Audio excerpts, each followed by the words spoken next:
మీ business ఏదైనా మీ ఊర్లో promotion చేయాలంటే అది సుమన్ టీవీతోనే సాధ్యం. ఇప్పుడే సంప్రదించండి.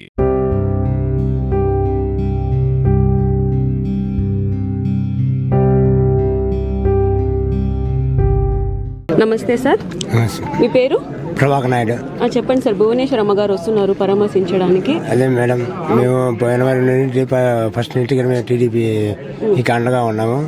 పార్టీ మేము నమ్ముకున్నాం, పార్టీ మమ్మల్ని నమ్ముకున్నది. మేము మాకు రామారావు అంటే బాగా ఇష్టము. మేము ఇప్పుడు చంద్రబాబు నాయుడు, లోకేష్ నాయుడు ఇద్దరు కూడా మాకు అండగా ఉన్నారు. 15/8/23 తేదీన మేమిద్దరము టీవీ కాడ ఉన్నాము.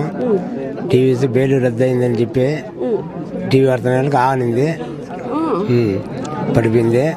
మళ్ళీ ఆ బారిని రైతుడికి వేసుకొని పోయినాము. అక్కడ ప్రాణం మీద మన ఇంటికి వచ్చినాము. మేము ఫస్ట్ ఇంటి కూడా టీడీపీని నమ్ముకున్నాము. మాకు ఏం వచ్చినా మంచి కానీ చెడ్డ కానీ పార్టీ అండగా ఉంటుంది మేము నమ్ముతున్నాము.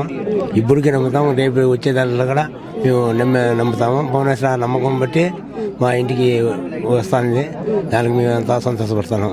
చెప్పండి, ఆ షాక్ లోనే అలా జరిగిందా? షాక్ లోనే మేడం. ఎంతో మామూలుగా టీడీపీ పార్టీ అంటున్నారు, చంద్రబాబు నాయుడు అభిమానంతో ఇలా గుండెపోటు ఆ సార్ని జైల్లో పెట్టినారని ఒక వార్త వింటూనే ఇది జరిగింది. వార్త వింటూనే జరిగింది మేడం. వార్తలో ఫ్లాష్ న్యూస్ వస్తుంది. ఆ వార్త వింటూనే ఇది జరిగిపోయింది. ఓకే అండి. ఎంతమంది సార్ పిల్లలు? 6 మంది. నమస్తే అండి. మీ పేరు? చంద్రకళ. ఏమవుతారండి? మా అమ్మ మేడం. అమ్మగారు. చంద్రబాబు నాయుడు గారిని అరెస్ట్ చేశారు అన్న వార్త వింటూనే ఇట్లా గుండెపోటు రావడం, రాయచోటి హాస్పిటల్ తీసుకెళ్లడం, అలా మరణించారు. ఒక్కసారి దీని గురించి చెప్పండి. అట్లా అందుకే మేడం చూస్తా ఉండగా చూసి వార్త వినలేక చంద్రబాబు నాయుడు గారు అంటే మా అమ్మకు వాళ్ళు చాలా ఇష్టము. చూస్తుండగా అరెస్ట్ అయినాడని చనిపోయింది. ఇప్పుడు భువనేశ్వర్ అమ్మగారు పరామర్శించడానికి వస్తున్నారు, మీకు ఎలా ఉండదు? మాకు సంతోషంగానే ఉంది. మా అమ్మ వచ్చాందని సంతోషంగానే ఉంది మేడం. రవీంద్ర రాజు గారి కుటుంబాన్ని పరామర్శించడానికి భువనేశ్వర్ అమ్మగారు వచ్చారు. ఇప్పుడు వాళ్ళ కుటుంబ సభ్యులందరూ ఇక్కడే ఉన్నారు, వాళ్ళతో ఒకసారి మాట్లాడదాం. నమస్తే మేడం. నమస్తే. చెప్పండి మేడం, భువనేశ్వరమ్మ గారు వస్తున్నారు పరామర్శించడానికి, దీని గురించి ఒకసారి చెప్పండి. అదే మేడం, మా హస్బెండ్ చనిపోయినాడు మేడం. వార్తలు చూస్తూ ఉండి సడన్గా అంతా ఇది అయిపోయింది మేడం. అదే చంద్రబాబు నాయుడు గారు అరెస్ట్ అయిన వల్ల వార్తలు చూస్తూ ఉన్నాడు. సడన్గా ఇట్లా అయిపోయింది, ఏంది ఇట్లా అయిపోయింది అనేసి పడుకున్నాడు. పడుకున్న తర్వాత కొంచెం ఊపిరి అట్లా ఇది రాలే మేడం. రాకనంటే ఏంది ఇట్లా సడన్గా ఇట్లా అయిపోయినాడని లేపితే మళ్ళీ కదర్లా మేడం. దీని గురించి అరెస్ట్ తర్వాత మీతో డిస్కషన్ జరిగిందా? చేస్తాడు మేడం. మనం ఇన్ని రోజులు బట్టి మేము ఉన్నాం కదా మేడం, పార్టీలో ఉన్నాము, అంతా చేసినాము. 15 ఏళ్ళ బట్టి ఇట్లా ఉన్నాము.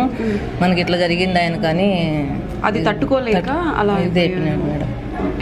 మేడం గారిని మాట్లాడుతాంది. మేడం గారు మేడం చూడు బాగా మాట్లాడుతుంది, నువ్వు చూడమంటే నేను నేర్చుకోవాలా అని నాకు కానీ చెప్పేవారు మేడం. చెప్పి ఆ తర్వాత టీవీ ఆఫ్ చేసి పడుకుంటానే మళ్ళీ మా కథలకు వెళ్ళేవు జరిగిన తర్వాత మేడం. మళ్ళీ హాస్పిటల్ పోయిన తర్వాత చనిపోయినాడని చెప్పి మేడం ఫోన్ చేసిందా మేము వచ్చి పరామర్శిస్తామని చెప్పి? ముందుగా ఏం లేదు, మళ్ళీ వేరే వాళ్ళు కార్యకర్తలు వచ్చి చెప్పినారు, వస్తారు ఖచ్చితంగా వస్తారు, ఇంటికి వస్తాం కలుస్తాం అని చెప్పేసి. ఓకే అండి. ఇప్పుడు కూడా మీరు టీడీపీలోనే ఉన్నారా?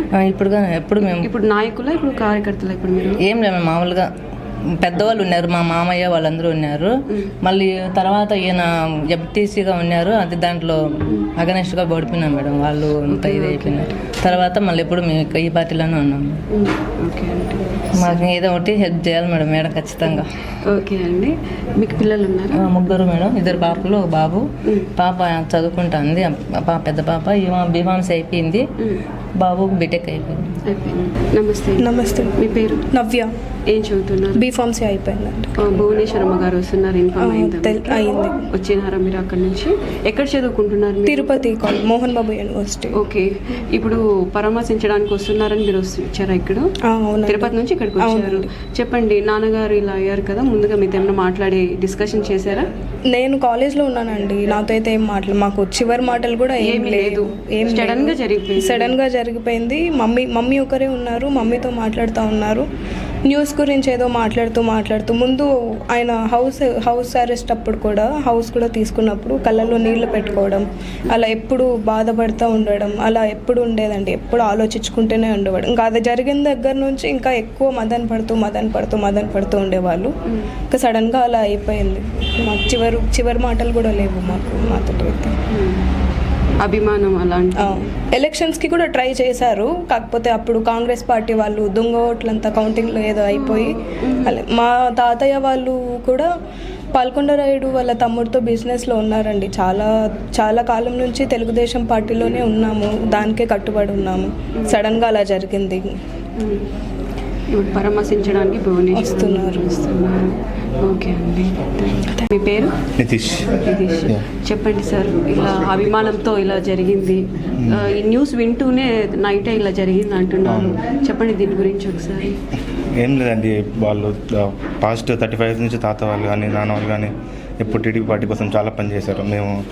మా తాత కూడా చాలా పార్టీ కోసం చాలా చేశారు, మా ఆస్తి కూడా చాలా పోగొట్టుకున్నాం. ఇంకా ఇంత జరిగింది కదా, ఆయన అరెస్ట్ అవ్వగానే చాలా మాకు బాధపడి బ్రెయిన్ స్ట్రోక్ వచ్చి వెంటనే సడన్గా జరిగిపోయింది మొత్తం. Brain stroke? బ్రెయిన్ స్ట్రోక్ మాకు అసలు ఏం అర్థం కాలేదు. ఇక్కడికి వెళ్ళి మళ్ళీ తిరుపతి తీసుకెళ్ళి అంత వేలోనే అయిపోయింది. టెస్ట్లు కూడా ఆ రోజు చాలా. ఇంతకు ముందు ఏం హెల్త్ ఇష్యూస్ ఏం లేవు, ఓన్లీ డయాబెటీస్ మాత్రం ఉంది. ఓకే, ఓన్లీ వార్త విని తట్టుకోలేక అలా అయ్యారా? ఓకే అండి.